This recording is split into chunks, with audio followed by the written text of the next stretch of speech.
in a world where trauma is real, where people seek out distraction from their internal lives and relationships with others, and where no one is taught healthy self-care. Help was needed. In 2019, the mission began. Find a way to help people understand and better their mental health. Seek out ways to explore relationships and how they work. Fight against the stigmas that surround counseling and therapy. And, most importantly, do all of that so you don't have to be a therapist to understand it. Hey everybody. Welcome to Season 2 of Therapist Theater. I'm your host, Josh Treese. I'm a practicing therapist in Music City, USA, and every week a guest therapist, counselor, or social worker joins me here in the theater to talk about a movie that we've seen and what relationships or mental health issues it highlights.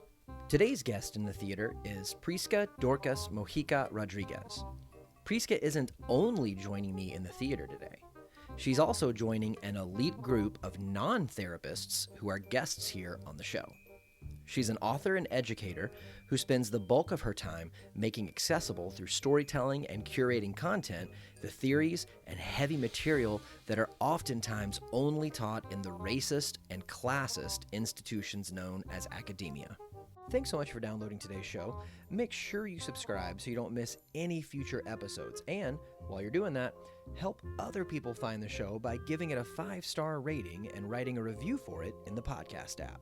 Dim the lights, raise the curtain, and start the previews. Welcome to the theater.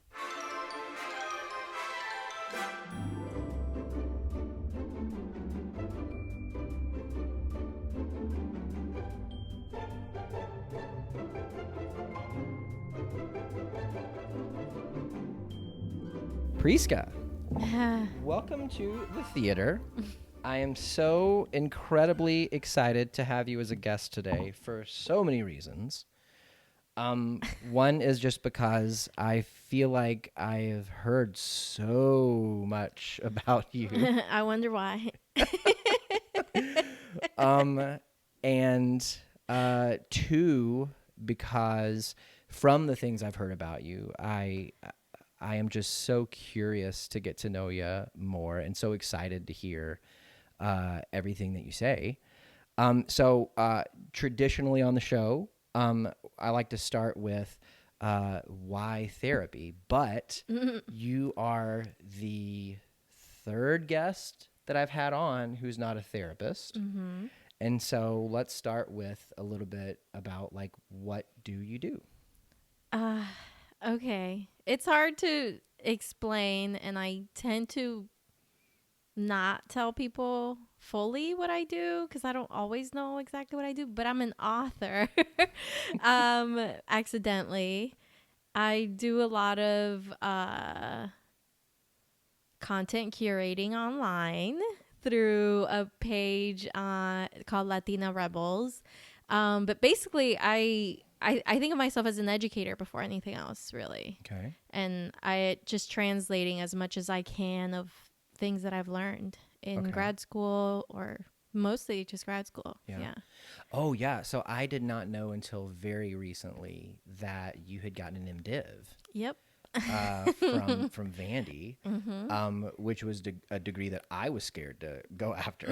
Why? I mean, for all kinds of reasons. So, author, educator, is there any particular, I guess, information that you're trying to educate on? Just so if I had known what a divinity degree entailed, I wouldn't have done it because it is a lot and it's a mind fuck. It destroys if religion is foundational to who you are, which it was for me, it destroys it. So it destroys your core.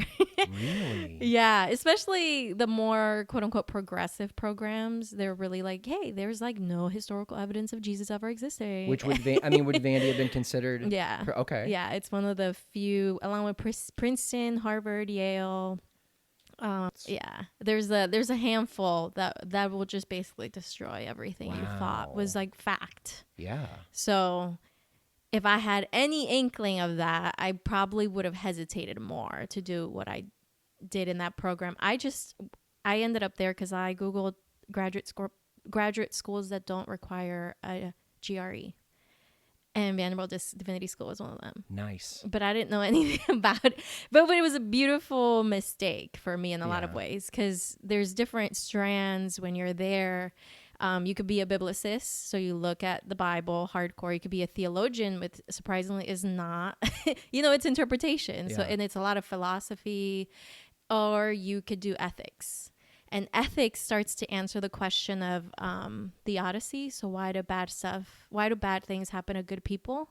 Ethics picks it up. And it's just like racism, classism, white supremacy. And it gives you all this language for things that you were just like, God's unfair sometimes, Or the answer that I was told growing up was like, he's omnipotent and omnipresent, and you don't understand his will. Yeah. And those were the answers that didn't explain anything. So when I got real answers, I was like, how do people not know about this? Yeah. Which, so my undergrad degree is in Bible. And I had a biblical ethics class in that. And I always thought, I think growing up, the whole omnipresent, omnipotent, omniscient kind of thing was very similar to my parents saying, because I said so. Like it was just, it never sits right. Yeah, it was just, he's God. And I even had my theology 1 and 2 professor actually did define righteousness as whatever God does, that's right. Okay. Which I thought was like a little bit circular reasoning at the time. Like I thought it was like, oh, you're defining a word with a word. There's got, and it's not necessarily that I thought he was wrong so much as it was like, you're not, that doesn't feel like an answer. Yeah. Like it doesn't feel like you're helping me understand. Yeah. Yeah. So have you found that in your work that degree and the knowledge you gained has contributed to? Yeah. Everything. I didn't know any of that before. I was in a bubble for most of my life, and it was very intentional. My parents were we grew up in the kind of church where you don't have friends unless they're Christian. So I would talk about my friends when my mom would pick me up from school. I'd be like, oh, my friend Jessica, blah, blah, blah. And she would be like, that's not your friend. That's your your schoolmate or a companion that you have while you're away from home. But your friends are only Christian. And Catholicism was really big among Latinx communities at that time. And Miami's a really Latinx city. Is that where you grew up? Yeah. Okay. So a lot of my peers were Catholic, and my mom was like, those aren't real Christians. So they weren't allowed to be my friends. So your mom was even drawing a line between Catholicism and Christian. Okay. Because the Catholics worship saints. To her, that's idolatry. And that's like the kind of Christianity that we went. It was very strict. Did your mom align with any particular denomination or? So foundationally, do you know Gospel Outreach? No. It's a huge mission-driven church, and I think more now it's just known for missions. If you see the commercials with little brown kids and like the sad music, it's like Gospel Outreach has a lot of those commercials.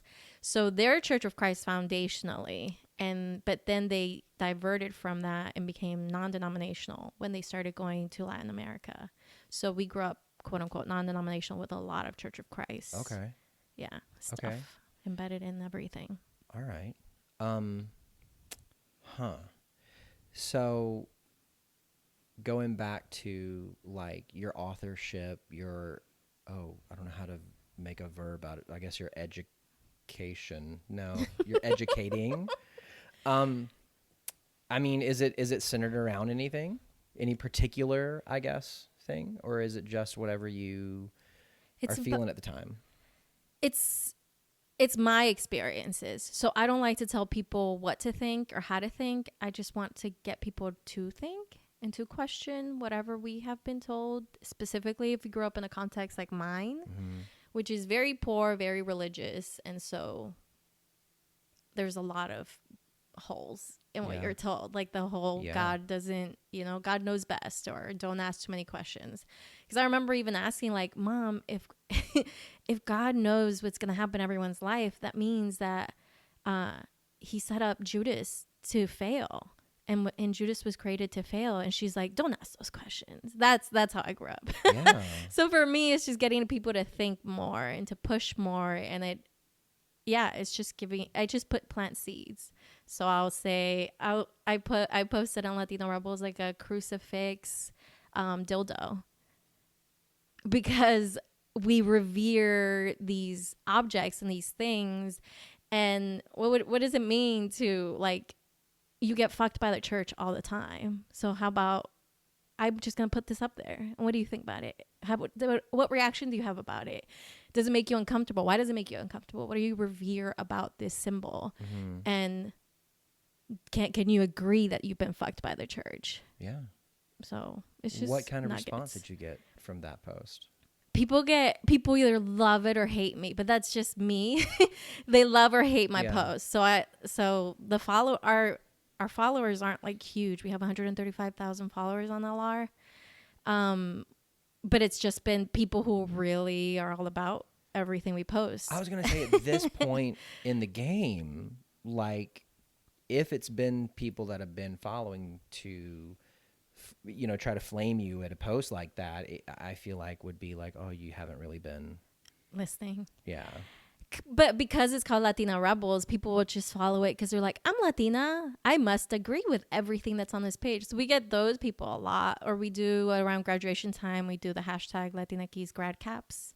So celebrating all these people graduating high school or college, and we put their pictures up. And so we get a flood, at least 20K new followers just around graduation time. And then that dwindles down to like 5K that will stay. Wow. Because they're like, what did you just post? So if I'm hearing you right, it doesn't sound like you're trying to put any particular philosophy or any particular ideas out there, so much as you're just trying to say, you have a brain. Yeah. You have a perspective. And so let's all engage with everything with life, and let's talk about, what does it mean to you? What does it mean to me? Yeah. Do those things, can they of course, I mean, well, actually, I would assume you're encouraging those things to coexist. Yeah. Yeah. And that's the mission of LR, has always been about the complexities of being Latina people. And it's not our fault, but it's like when we talk about women, we want to have this unity and we're all thinking this together, but we forget that there's racial aspects about womanhood, there's gendered aspects about womanhood, class aspects, but we want to see this hegemony that all it does is exclude people. So when people think of Latinx, we've been told we're all supposed to think alike and be the same, and but we're not. We're really different. And so that is a mission, just to be. Sometimes you're not going to agree with it. So there's 5 of us on LR, and I'm really adamant that I've always keeping various voices in it, because what I post isn't God's word. And some people might agree with everything I post and not with the other 4 moderators, or the other way around. Because we are, like, some of us believe that politicians can save us, like AOC and Bernie Sanders on the cohort that we have, and I don't believe that. I'm very anti-establishment, so you'll see contradictory posts even on the thing, but that's the whole point, that we're not the same, and we're not supposed to want to be the same. So you're even in for some reason the term, like, I don't know, thought leader is coming to my mind. So, like, even in your work in trying to engage people in what they think, it sounds like have you ever heard of the Dolores Kearns Goodwin book, Team of Rivals, that she wrote about Abraham Lincoln? Mm-mm. It's all about the cabinet that he assembled and how he brought on, like, people who politically disagreed with him because he thought there's no way that I can do this well by bringing in people that just say yes to the things that I want to do. Because I have a perspective, but if I put myself in an echo chamber, then, you know, we're only going to have one perspective, you know, steering this ship. Yeah. So it sounds like, I mean, you're bringing on people that are different and have. Just push you. I want people to be pushed. Is growth something that's important to you as a person? Yeah. I think because it was regulated for so long, it had to be. So, yeah, I'm like every year I'll do like a really corny, hey, let me reintroduce myself, this new version of myself. But I really, really mean it because I do feel like I'm always growing and I'm always learning, and no matter how steadfast and like fervent I was about one thought, that could change in a year. And I'm okay with change. And I think we're scared of it. And the older we get, we want to define ourselves too much. And I get scared of being defined. Yeah, I think that I was listening to a podcast the other day, and somebody was pointing out how a lot of older people, you know, practice isn't the right word, but nostalgia, in that they're looking back and wishing that things could be the way they were, and how a lot of younger people are looking forward and maybe you'd call it hope, but they would be saying, you know, when we get to, you know, this spot in the future out there, but rarely are people talking about what's going on currently. Yeah. You know, and that's really cool how you have everything with that set up. It's happened organically. Every decision, I feel like people put a lot of stock, because I have been interviewed and I've gotten that national attention in a lot of different phases of my life, and people will hire me and say like, teach us how to do social media, like you do it. And I'm like, there isn't like a guidebook. Like, it's just happening. I'm just trying to create a new path for us that hasn't been created. And I think what's interesting, though, at least it sounds like from what you've been saying and the way that you do it, is you're doing it in a way that it's not necessarily all under your control. Yeah. And so it sounds like you're exercising a lot of trust and a lot of faith. And it bites you in the butt sometimes. and a lot of belief that, you know, the mission that you have of helping people engage with ideas is the right one for you. And, you know, what if they engage with these ideas in a way that you disagree with and that you don't want it to go that way? Yeah. That sounds really scary. Yeah, but I don't want, like, just like church felt very dogmatic for me. I think that sometimes progressive folks can feel really dogmatic, and their journeys in this, like we were talking earlier, like I try to have sympathy and a lot of compassion for like a 26-year-old who might not say all the right things, but I'm just like, it's a journey. Maybe you'll get there, and I want to hope that maybe you'll get there, but I don't want to force people to think like me, which is why my husband says I'm not a socialist. But that idea feels very parallel to what we do in practicing therapy, because, you know, I have clients all the time ask me, what do you think? What should I do? And, you know, I said I think on 2 or 3 episodes ago when I was talking with Andrew, like, I don't want to just bat those questions away, because I feel like that could be shaming, because you know, they may feel a connection enough to me to where they genuinely want to know, and not because they're just gonna like copy whatever I say, but because they value, you know, what I say. But B, there could be a question behind the question of, you know, I just want to connect with you. I just want to know that you're with me. So I'm asking you, what would you do? What do you think? That kind of thing. But usually I try to respond to that with, you know, hey, thank you for asking. Before I answer, could I ask you, why do you want to know? What is it about what I think that's important right here? Yeah. Or, I'll say something like, because as you're witnessing right now, I tend to be a little long-winded. I'll say something like, hey, before I answer your question, is it okay if I tell you a story? And then I'll illustrate maybe a principle about what I think about it with a metaphor or something in a way to try to like jog something in them. But to have a value that I want to help you figure out what you think and believe rather than I want to transmit what I think and believe. Yeah. And I would love to be that person who could do that. But it sounds like you are being that person. No, to be the person, be like, no, trust me, this is the right way to go. I would love to be that person because I think it's easier to be that person. I think I've garnered a lot of animosity being the person who's like, I'm not going to hold your hand through this.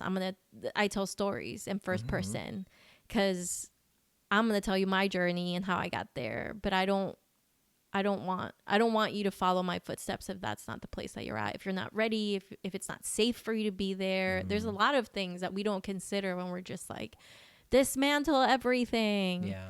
So I can say I'm going to dismantle everything, but I'm never going to preach a message that feels toxic like a lot of pastors do. Yeah. I think that even displays a great deal of humility, though, to be able to say, this is my life. I want to help you engage with ideas that I'm engaging with, but I'm also okay if you choose something different. I think that shows a lot of humility. Yeah. And I think it transmits a lot of dignity too, because I think that it displays a value for people that, you're just as smart, you're just as capable, you have just as much agency as I have. Yeah. And, you have the ability to decide and take action as much as I do. And maybe your action's different than mine, but that's okay. Yeah. And it is audience too, because I do have a primarily Latinx audience. And when you're colonized, when you come from colonized people, you can't go to a fancy university, get your fancy degree, and start telling people what to do. Like, you can't. That's harmful. And you got your fancy degree at this white university, and you got all this white language. And to think that you're being radical by bringing all of it home and telling people what to do, who have suffered from all the theories that you've read and all the history that you've done, like, figured out finally in grad school. For me, it just feels contradictory because sometimes, like my parents, I talk about this a lot. I'm very critical of them and I hold them accountable for a lot of that, what happened. But their wings were clipped before they even knew how to fly. Like, they have never even imagined the things that I now have access to and the knowledge and the things that I can say to them. So you have to be gentle with people who have been colonized and in a lot of ways hurt by this whole system of knowledge. Yeah. Wow. How do you... I would imagine it's very different engaging people face-to-face in a smaller setting than it is engaging through the use of the website or Instagram or, something like that where you can put out like a blast of generalized thought or content or information. How do you do both? How do you swing between both? How do you change how you engage? It's all storytelling. So my talks are all stories. And I tell them before I start, this story is going to be about, I'm going to talk about the myth of meritocracy and explain a little bit of what that's about. I'm going to talk about classism, explain a little bit of what that's about. But I introduce every story with like 5 minutes of, these are the topics that I'm going to be touching on, but I'm not going to mention any of it as I tell you my experience.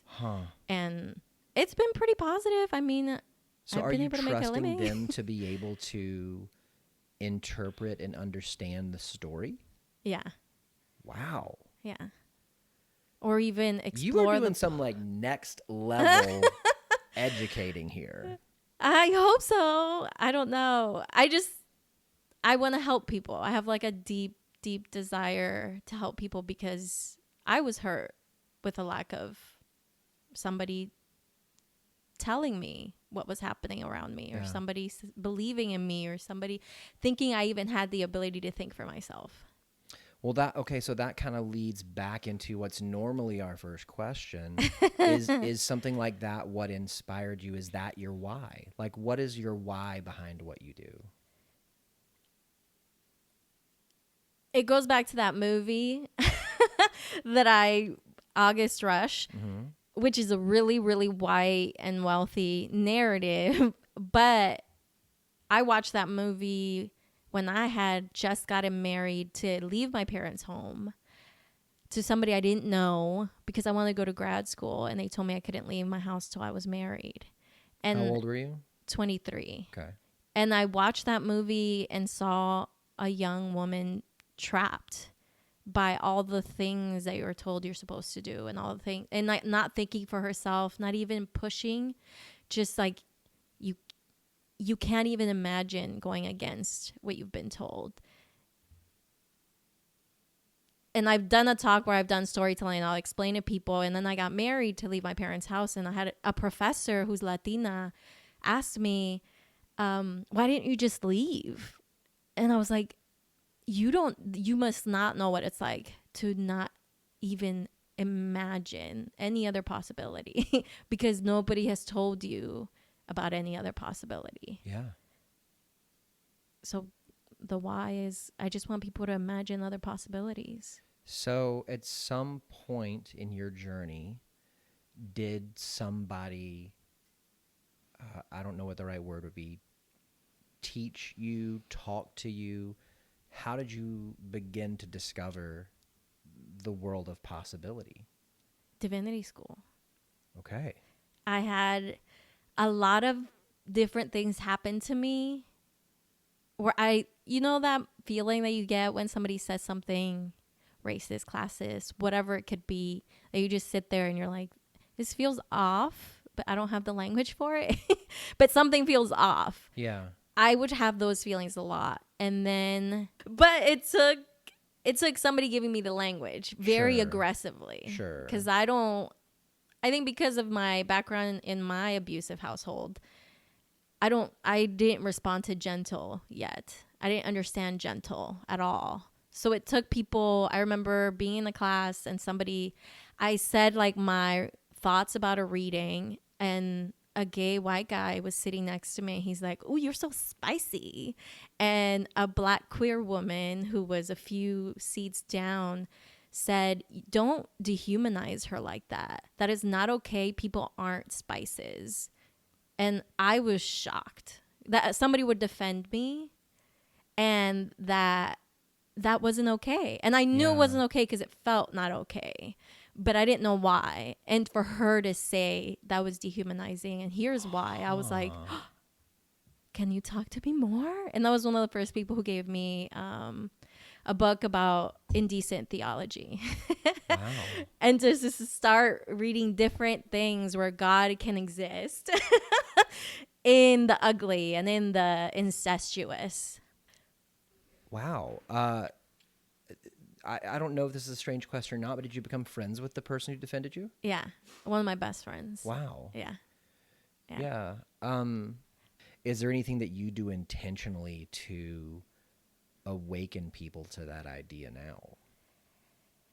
In person, there's a lot of methods. Like, I'm very disruptive when I do talks, or when it's a performance, and I do call it that because it's more aggressive version of myself. It's a more bold version of myself. But I have nothing to lose when the college invites me.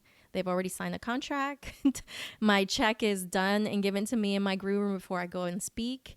I literally can say whatever I want, however I want to say it. So I curse a lot because of respectability politics, because we're told, like, be palatable to white people. Don't be too threatening, or you'll you'll scare them, or they won't listen if you're too aggressive. So I curse and I'm aggressive.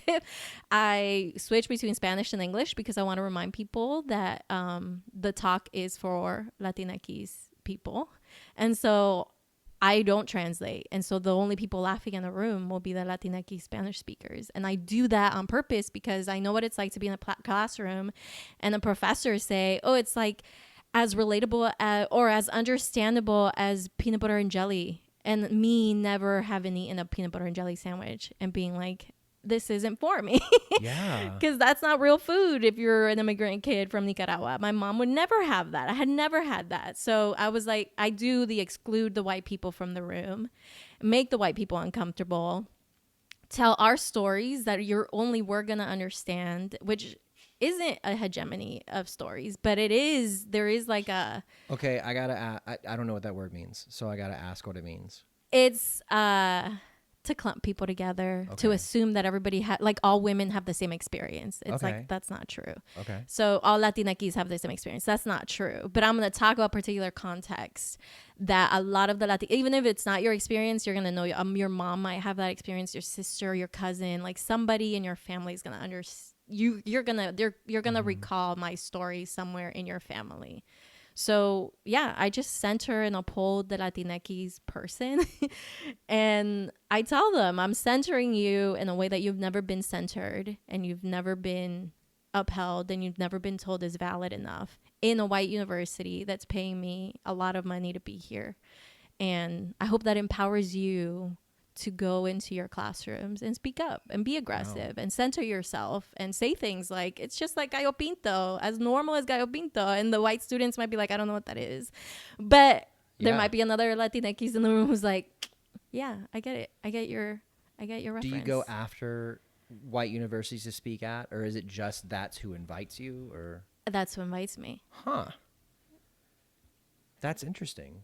So do they know what they're getting into when they ask you? Yeah, I don't mince my words online. I suddenly was like, oh, because I used to tweet like it's masturbation day, like I'm very,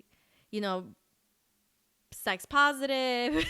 I've had 2 abortions that I'm really proud of because these were decisions I made about my body. And the first time was the first time I'd ever done that. Mm-hmm. So I'm everything that I do is very public. Mm-hmm. Because I want people to see that. I want to risk everything, including whatever respect people might have for me, for people to feel like they don't have to be ashamed of things and they don't have to. So yeah, people know what to expect. I don't think most of the audience knows what to expect, but the people who hire me do. Okay. So that's the upside of being honest online. Yeah. Yeah. So let's talk about a movie. Uh-huh.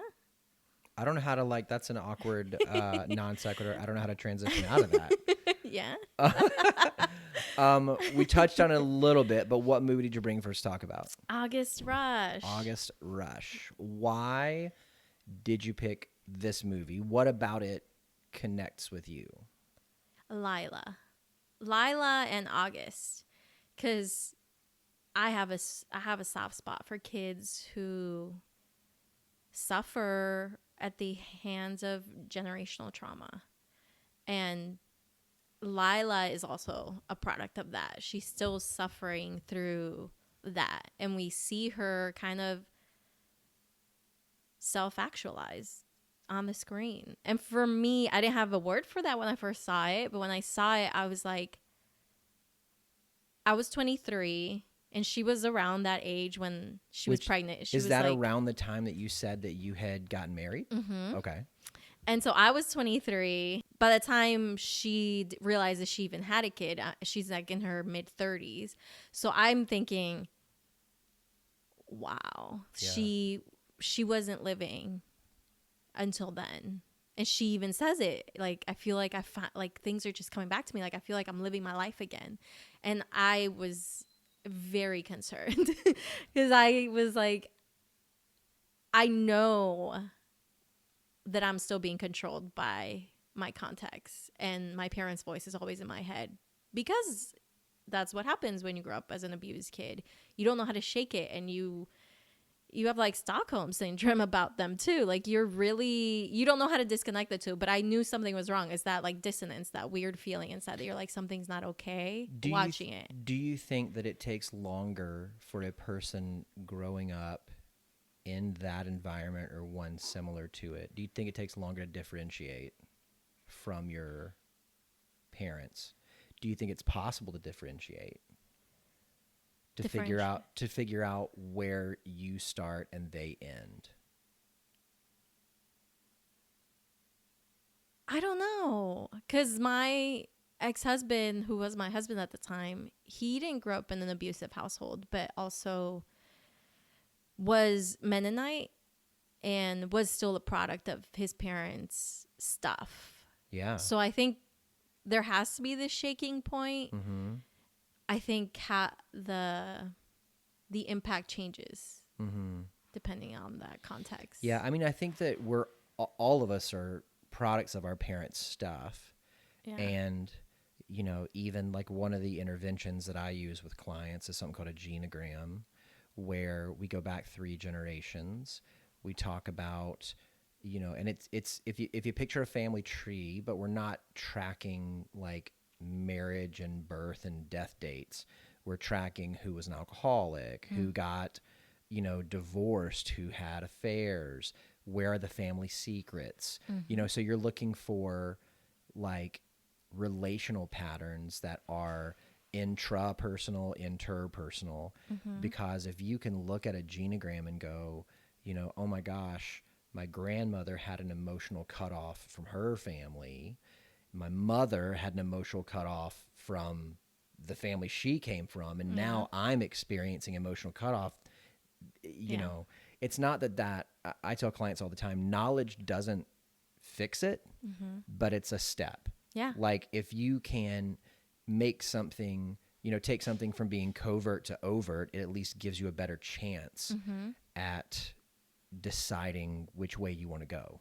The knowledge thing. Yeah. On that LAR. That's what it is. I think it's a natural point in development for somebody to pull out all the ideas that they've been fed and look at them in the light and go, is this what I believe or is this what I'm accepting? Yeah.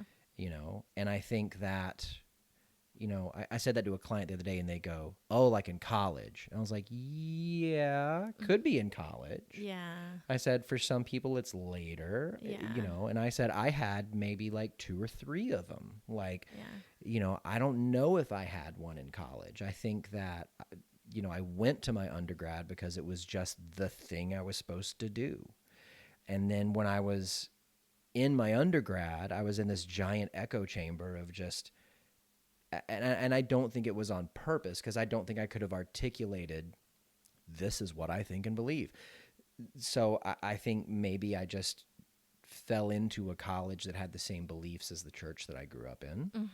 And so even through that, I never really had to pull out the ideas and turn them over and go, all right, is this mine or is this somebody else's? You know, I think that came like 2 jobs after college when I was in San Diego, when I started pulling that stuff out. Yeah. And then once again, which at that point I was like 24, once again, a decade later, 33, when I entered into therapy. Yeah. And that was really because I was in the middle of like an existential crisis, questioning like, oh, I don't know if anything that I've ever believed is true. Yeah. And I got to figure that out, because it coming across that level of doubt is like shaking my identity. Yeah. And I think I have said this before, I think it's a lot of privilege to combat those things, to question those things. You have to be in a privileged position, because I wasn't able to do it till I was willing to risk everything, and I had the financial stability of a fully funded grad program. So that's what I was wondering is it possible to differentiate when you're coming up like that?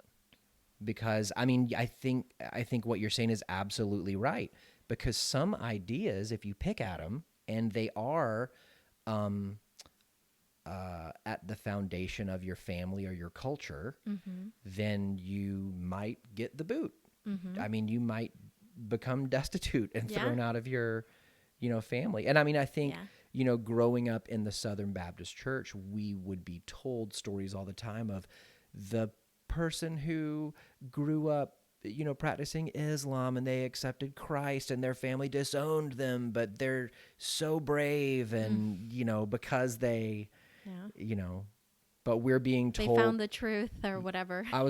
we're being told this person became like you. They risked to become like you, so they're to be revered. Whereas I never heard a story about, a white Christian person who decided to convert to Islam. Yeah. And being them and having them be held up. Yeah. Yeah. Huh. So you in watching the movie, you were really feeling Lila. You were really identifying with her. Yeah. I feel like in the movie, she's not the main character of the movie. So we get like, I don't know, she's an appetizer and something. What comes at the end of a meal, a dessert? She's a bookend to the story, and we get little tiny scenes of her, in the middle. Is there anything? Tell me more about you, like identifying with her. Like, how did she shake you up? There's nothing without Lila. There is no story without Lila's story. And I think for me, there's a lot. I mean, as much as I can identify with a wealthy white woman who plays the cello, right? She really, really same.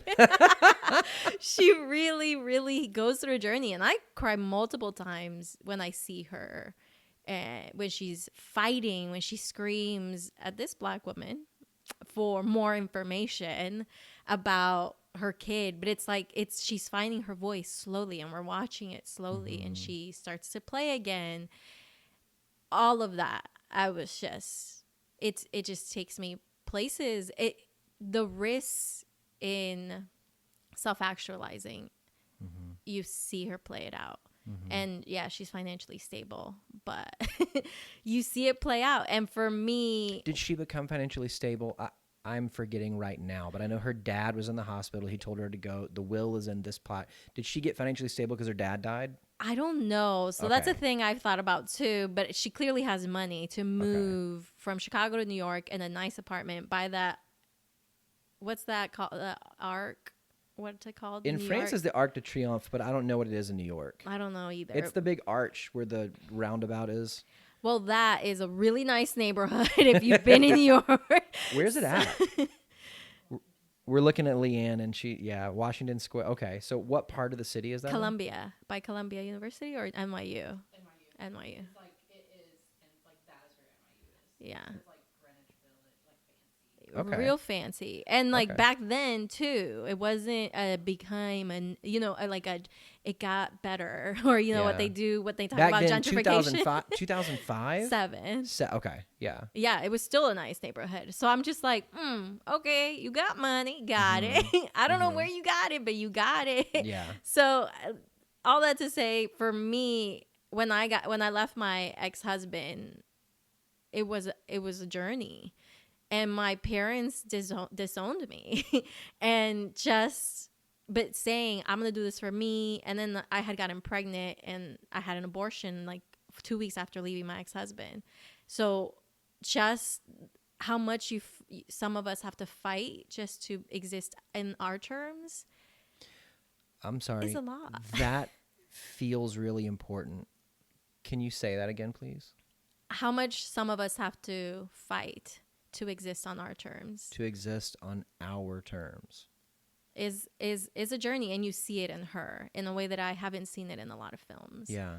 And to find your voice. I didn't have a voice before that, and suddenly I was fighting for it, and I didn't care what people thought about me. It's survival at that point. You know that if you're living the life you were living before, that's not living. So you're doing everything you can to feel alive. You mentioned planting seeds before. It sounds like by getting those little tastes of life, those little tastes of independence, that, you were like, give me more, Mm-hmm. give me more, give me more, give me more, and you went after it. Mm-hmm. Yeah, I think watching the movie, I kind of thought at the very beginning a lot of things happened to and around Lila, Mm-hmm. but she didn't really have much agency in the events. And I would say she participated in her own oppression. Oh, When you got to tell me more about that. when she's in the limo scene and she's supposed to meet the guy again, and her necklace falls, her crucifix falls. Yeah. All the symbolism around that in church, and he's there, and she decides to get in the limo after making eye contact with him. She And he's participated. he's like screaming, yeah. Lila, from across the street, I want to say. But it's like that concept of like, she could have walked. If you're a person that has always thought you had a choice, you would walk to that person. You would defy your parent, your dad. But if you're a person who never even thought about that, you participate in your own oppression. You don't know it, but you're an active participant the minute she got in that limo and they left. Did you notice that later on, Wizard had the crucifix on? No. Robin Williams did, yeah. Oh, okay. He had found it and put it on. They didn't show him finding it, Yeah. but he had it on. No, I didn't see that. Yeah. Okay.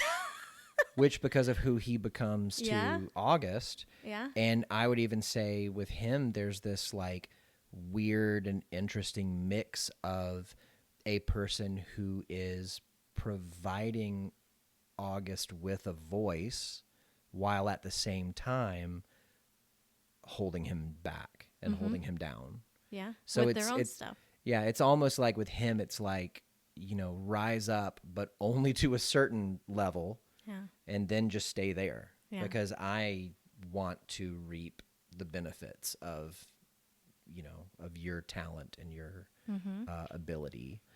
So it seemed like at the beginning, Lila was I don't know if bystander is the right word, but everybody else is making all the decisions. And then, at the end, she's making all the decisions. Yeah. That is really, wow. That is really powerful. Yeah. When you're a 23-year-old who got married to leave your parents' house because you didn't think you could get out of it any other way, and you're watching that and you're just like, I don't want to be Lila. I don't want to hit my 30s and have just like allowed things to happen. So you encountered Lila not after your story and you're seeing these things and looking back. You encountered Lila in the middle of your story. So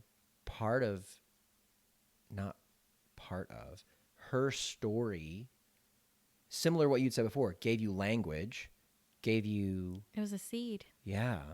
I didn't know much about how you did what you did before we sat down today, but to hear that you're doing it through storytelling, which since I was in 9th or 10th grade, I've been obsessed with storytelling.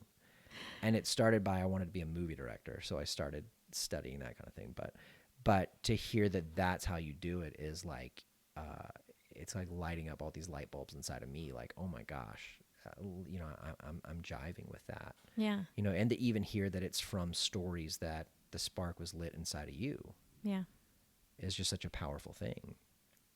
I mentioned before we started recording that I was eager to hear what about this movie that you were attracted to and identified with. Yeah. And especially now, because I feel like because of my story, I was fully in August Yeah. as I was watching the movie, and the first thing that I think of in how to represent that was when he and Wizard were sitting in the park, and Wizard is saying to him, Wizard Robin Williams is saying to him, Evan, I don't remember what his real last name was, Taylor or something like that. Like, Yeah. oh, you need a better name than that. You need a better name. And they see, a truck a truck driving by, and right before that, he asks him, like, what do you want most in the world?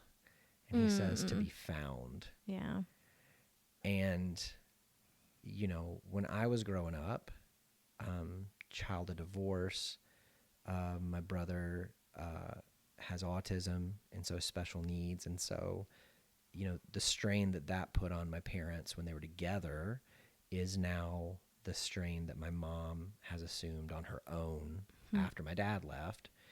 I kind of became and I couldn't put words to this when I was in the middle of it, the lost child, the invisible child. Like, I thought, okay, my role is to try to keep the water as still as I can possibly keep it. Yeah. And so, August in this movie has this want to be wanted. Like, he just wants to know, does my family want me? And actually, I don't even know if that's true. I think he basically believed they did. He wants to confirm it. Yes. Yeah. He wanted confirmation that what he believed was true. Yeah. And it felt like, moving from being in the foster home, orphanage. I'm not sure what it was. Yeah, I'm not sure either. The boys' being in the boys' home to, being in the boys' home with Terrence Howard's character, the social worker, whose name I'm forgetting right now, Jeffries, something like that. So I feel like that was, I feel like each step of the way there were relationships that he entered into that were a little bit more of what he was looking for. Not still the whole thing, but it was like the connection with the social worker was a little bit. And I think it let him know you're not alone, and then from there going to New York and meeting Arthur and meeting Wizard and the little girl at the church, like all of these people who, cared about him and saw something in him. And then of course at the end, I guess meeting his family. I don't remember seeing him step off the stage. No. I mean, they made eye contact at the concert, Yeah. So I guess we just assume that happened. Yeah. But I mean, for me, like, I was all in August. Yeah. During the movie. And I would say he had more, I don't know, drive or purpose than I did, because I'm even saying stuff like, I have to play this, I think believing that his parents would hear it, I think I was more like the dreamer or the hoper, thinking, maybe one day, I'll be seen. Yeah. But I didn't know how. I didn't know how to get there. And I think I hoped that somebody would tell me. And I mean, later on, I think that many people filled that role until, I had my kind of second process of differentiation in my early 30s, where I think from being divorced from my own heart and really knowing who I was, I really came into that to where it was like, I know who I am, and now I'm going to go find my people. Yeah. Whereas before, I think I just kept thinking, I hope my people find me. Yeah. So I think one of the things that I love the most about doing the show is you can encounter these pieces of art where you and I are witnessing the same thing, but we're having two different stories while we're engaging in it. Yeah. And that's something I was talking to a client about the other day, about the need to be able to engage different perspectives, because even if, Leanne and I are having a fight, we're in the same conversation, we're in the same conflict, but because of our perspectives, we could be experiencing it two completely different ways. Yeah. Neither of which is right or wrong. Yeah. They just are. Yeah. And it's all informed by like our triggers and our trauma and our experiences. Yeah. Which is, I don't think many people look at Lila in that movie. I think you're right. It is August. Well, title character. Yeah. That makes sense. Yeah. But I do think, and I'll confess, like, I don't know that I really critically thought much about her character. The poor husband, I mean, Louis, like, I don't think anybody's still thinking about him. I mean, he's like the most passive, like off in the, off in the side. We don't even get to see him find out he had a son. So yeah, I don't think he was primary for the person who wrote it. Yeah, yeah. But yeah, I mean, I think you're right. I think that is, to hear you talk about it, that's such a powerful thing that, I have nothing that's anywhere near that in my life to say, oh yeah, I could totally identify. I don't have any kind of, anything close to it. Which I think that's why story is so important. Yeah. It's the only thing we have to help other people see a differing perspective. Yeah. And it's I think the only tool that we can humanely use to help people. Yeah.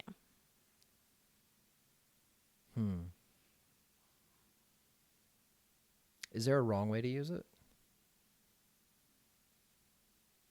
I mean, preachers are great storytellers. Pastors are great storytellers. But they're also dogmatic. They have a beginning, middle, and a conclusion, and a call to the altar. So I think that if you have an agenda, that it can be toxic. But if you're just sharing your story, I don't know.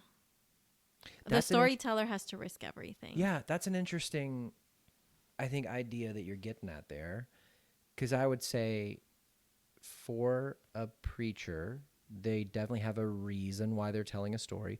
And I'm assuming you're not talking about they're telling a story from scripture, but maybe like a personal, or maybe not personal, but an illustration, certainly, like a metaphor that they're trying to use to communicate some principle. So they definitely have a reason for why they're telling it. Mm-hmm. Genuine question. I mean, I would assume you have a reason for all the stories that you tell as well. Can you talk about how that's different? So I call myself a public theologian. Okay. Because I do think that people are leaving the church as much as they are, because we need to be leaving the church, but we still need to be healing people. And so the purpose is to heal people, but at their pace, how they want to, and then the direction that they feel most healed. That may not be the direction I love, but it's just to heal people. So maybe it's not, hey, you felt hurt by the church, come back, so much as it is, hey, you felt hurt by the church, that's your experience and you're a valuable person. Yeah. It's okay to sit in your hurt, to figure your hurt out, and to move in whatever direction you feel is best. Mm-hmm. Mm-hmm. That feels very open-ended. Yeah. Whereas I think if I was hearing you were saying that maybe in the way that a preacher would do it, there's one conclusion they want you to come to. Yeah. And it feels like the way that you're saying you do it, there is not one, there's an infinite amount, and it's whatever conclusion you come to, then I've done my job. Yeah. Yeah. I'll go back to that. Just seems like that shows such humility. I think it shows trauma. From you? I mean, it shows humility in you. I think it shows my trauma. Really? Because I was told how to think, how to dress, how to exist, how to be. And I don't respond well to that today. And I don't like doing that to other people. Yeah. I think that we have to trust people more. We don't. Is your method, I guess to quote the name of your organization, is it an act of rebellion? Yes. Yeah. In the best way. It's because Latina Rebels I started in 2013. In 2015, I went back to my parents' church and I wore like a mini bodycon dress and sat in the front row. And because it's always about disrupting. It's always about, especially in church like that I grew up in, you're not supposed to do that. Because God can't reach the pastor if there's a distraction in the front row, right? So the pastor was Were you upset. running defense for God? For God? Oh, I was just there representing God. But the pastor got so heated that he said, some of you just think you're rebels, and like in Spanish, and you just need to stop pretending, because that is not a good cause. That is not good for you. And I mean, I love that, because Did you get the name from that? no, it had already been 2 years since it was on. Okay. He had found the page. And his critique of what I was wearing was critiquing this other thing, which both for me were very liberative practices away from that structure that he represented in that church. So yeah, it's in the best ways. It's the rebellion that sets you free. Before we recorded today, Leanne encouraged me to go to your website and read some of your stuff. Mm-hmm. And so I was telling you before we recorded, like I did, and I think I read 2 of the things you had up there, but one of them was about the church and how it, took your childhood from you. And the last paragraph of it where you talk about, seeing people, I had a chance to share with you. I just thought it was such a beautiful paragraph, because you would write to a person, you would describe that person, you would say, I see you, and one of the lines was, to the woman who gets a tattoo in order to reclaim or claim her body, I can't remember, I see you. And I told Leanne, that it's so beautiful because there's zero evaluation in that whole paragraph, which, I mean, at first I thought there's zero judgment, and then I was like, well, that's like a negative connotation. But I also think there's zero praise. There's just, I see you. I thought it was so beautiful. And after reading that and one more on there, and I think you and I have sat together like twice at this point. This is the second time. But I told Leanne, I said, I get the vibe that I'm getting from this writing is, I told her, and you'll have to forgive the nerdiness of this, I said, it's very Gandalf in Fellowship of the Ring. Yeah. When they are in the mines of Moria and the Balrog is approaching, mm-hmm. and he sends everybody else away, and he stands and he takes his staff and he hits it down and he says, you will not pass. I was like, I get the vibe from somebody that is saying, this is who I am, and I will not be moved, and mm-hmm. I will not stand aside, and I will not lower my head, and I will not conform. Yeah. I will be me no matter what it is, and if you don't like it, then you don't have to be here. Mm-hmm. And I think, even me, in the many identities that I have, every single one of them has privilege written all over it. I look at your writings that I had a chance to engage with, and I read those, and I get that vibe from it. I say to myself, gosh, I wish I could be that person. Because there's so many times that as I look back at my story that I lowered my head, and which is is nowhere near anything that's in your story. But I just, even listening to you today, public theologian, I just think, oh man, you're at such a different level of engaging people. Yeah. And because I even think in what I'm trying to do with the show, and in what I've tried to do in the past, I always think, I have a result in mind. I think I have what I'd like people to take away from this in mind. And everything that you've said today is a brand new encounter and idea for me. And I think it has so much more respect for people than I think I have had so far. And I'm a little bit like blown away by it. Not a little bit. I'm a lot blown away by it. But I think it's audience. Like, who do you think your audience is? My audience is people of color, people who have histories that are whether they know it or not. As colonized people, they have a lot of generational trauma that they're carrying that has to do directly with colonialism and like the rape of our countries. So what I'm doing is gentle to them because that's my audience. If my audience was white, it would be a different tone. Yeah, there's a lot of different Yeah. So it's just like you just have to know your audience. My mind found me, but once they did, I was like, I'm gonna take care of you. I like that. Can you tell me something that your audience, that the people that you've worked with have taught you?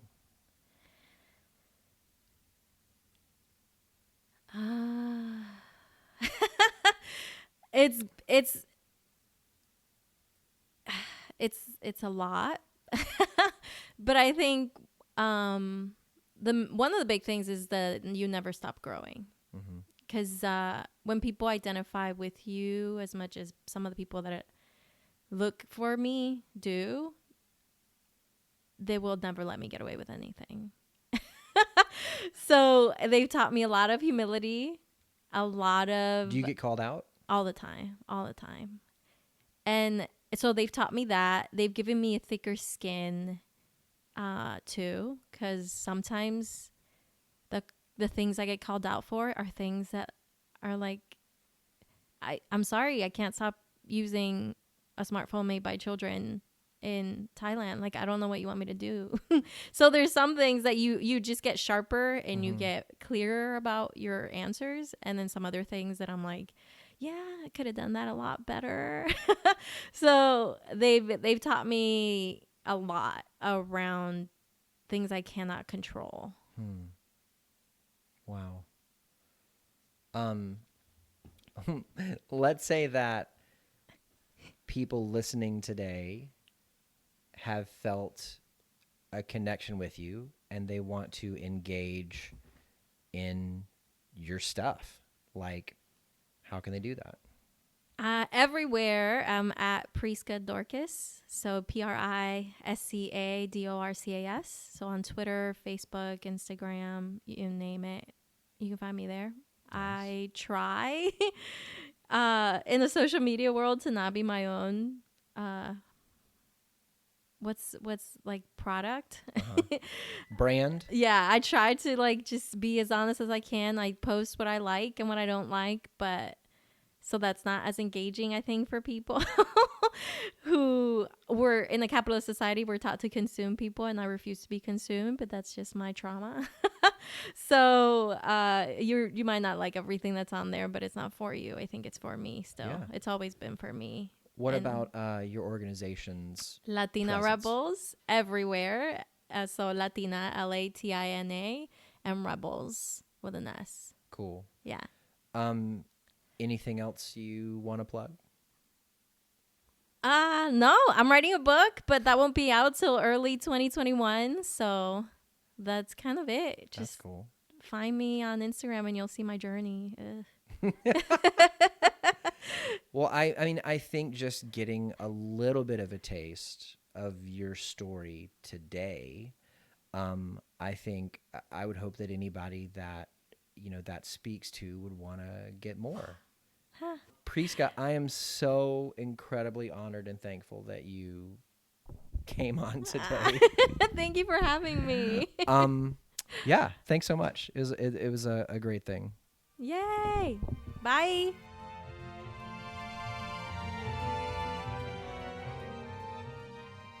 Hey everybody. I'll make my best attempt at wrapping up this episode with Prisca.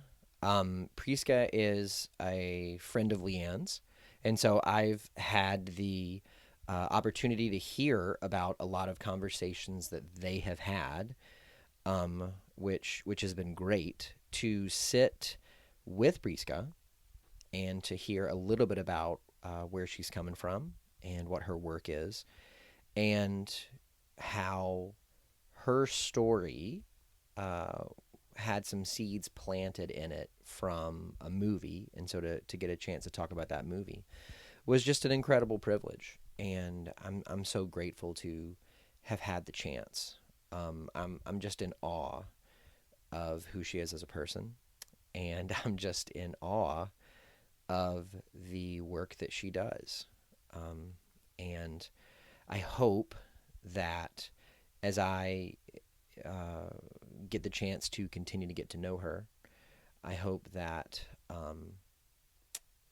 the seeds that I'm absolutely sure that will be planted in me will grow in such a way that my story will reflect that and will be changed by that. So, Prisca, thank you so much for coming on. I would encourage listeners to check out her website. It's got some of her writings on it, priscadorcas.com. And of course, she mentioned her socials, and her organization, Latina Rebels, is just everywhere. You can check that out too. Thank you so much for listening. If you like what you heard, I would encourage you to share it. Of course, Therapist Theater, we're trying to get the word out that this is a place that you can come to engage with mental health and relationships in a way that's friendly for everybody. You don't need to be a therapist. You don't need to have a master's degree to understand it. We're trying to have the conversation in a way that everybody's welcome. And of course, Prisca is doing the same thing, just in a different way. So if you like what you hear, share it. And while you're doing that, give us a 5-star rating in the podcast app and leave a review. Let's go ahead and call it. I think we can raise the lights, lower the curtain, and say that for this week, the theater is closed.